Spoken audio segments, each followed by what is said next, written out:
Welcome to Finance Deep Dive. Today, we're jumping into a question that, well, it mixes money and emotion in a really tricky way. We're talking about a simple request that can literally have life-altering consequences. You know the moment a friend, a family member, someone you really care about comes to you and asks this.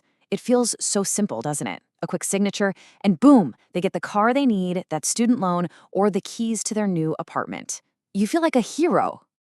But here's the thing. This isn't like spotting someone 20 bucks for lunch. Not even close. What you're actually doing is stepping into a serious, legally binding contract with a financial institution. A promise not just to your friend, but to a bank. So, let's pull back the curtain on this so-called simple favor and find out what that promise really entails. First things first, let's be super clear on what a cosigner actually is. You're not just giving a thumbs up like a character reference. Nope. You are the lender's plan B. You're their safety net. If the main borrower drops the ball and can't pay, guess who the lender comes after for the entire amount? That's right, you. And this is a huge distinction you have to get. People mix this up all the time. A co-borrower, they share the debt, but they also get their name on the title of the car or the house. They have ownership. But you, as a cosigner, oh, you get all of the financial liability, 100% of it, with 0% of the ownership. Think of it like this. Your name is on the concert poster as a co-headliner, right up there in big letters. But you don't get paid, you don't get to go on stage. Your only job is to pay all the bills if the show is a total flop. And believe me, those bills can set off a nasty domino effect in your own life. Right off the bat, that loan, their loan, slaps right onto your credit report. Instantly, your debt-to-income ratio shoots up. And you know what that means? It can make it way harder for you to get a loan for your own goals. And get this, if the borrower is just one day late with a payment, bam, it's a direct hit to your credit score. And we're not talking about a little bump in the road. That hit to your credit, it isn't a temporary blip. A single negative mark can haunt your financial record for up to 7 years. That's a long time to pay for someone else's mistake. And if you think the credit score damage is bad, let's talk about the legal risk. Because it is absolute, ironclad. The lender doesn't even have to waste their time chasing the original borrower.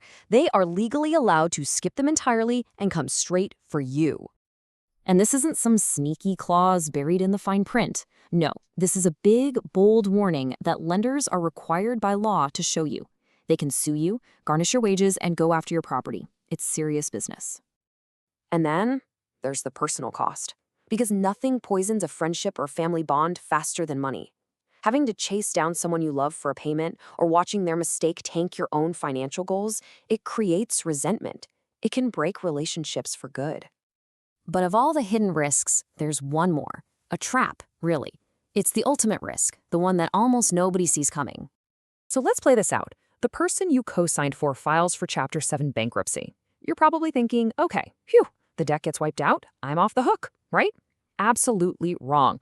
The court erases the debt for them, giving them a fresh start. But for you, that debt is still very, very real.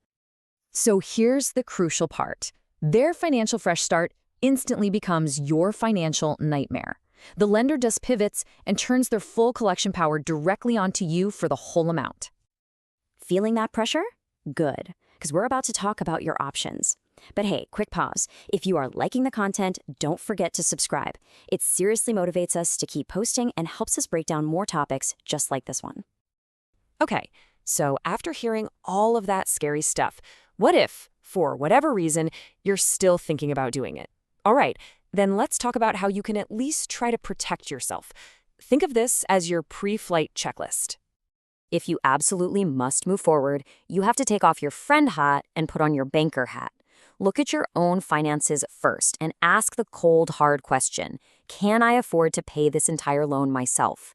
Because you might have to.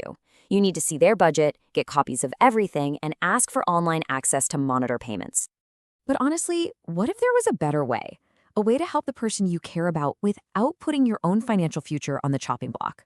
Well, the good news is there are much smarter alternatives. You see, there are much safer ways to help that don't put your credit on the line. You could offer a direct loan where your risk is capped, you could provide some form of collateral, or you could simply help them learn to build their own credit. Each option lets you help, but keeps you in control of your own finances. When you really boil it all down, it's pretty simple. The core takeaway is this. Co-signing means you are taking on 100% of the risk for exactly 0% of the reward. It really is a gamble. You're betting on someone else's future, but the chips you're playing with, that's your money, your credit score, and maybe even your most important relationships. Which leads to the one question you have to answer before you ever sign. Thanks for joining us for this explainer. If you're liking the content, don't forget to subscribe. It really motivates us to keep posting. Seriously, your support is what makes these breakdowns possible. We'll see you in the next one.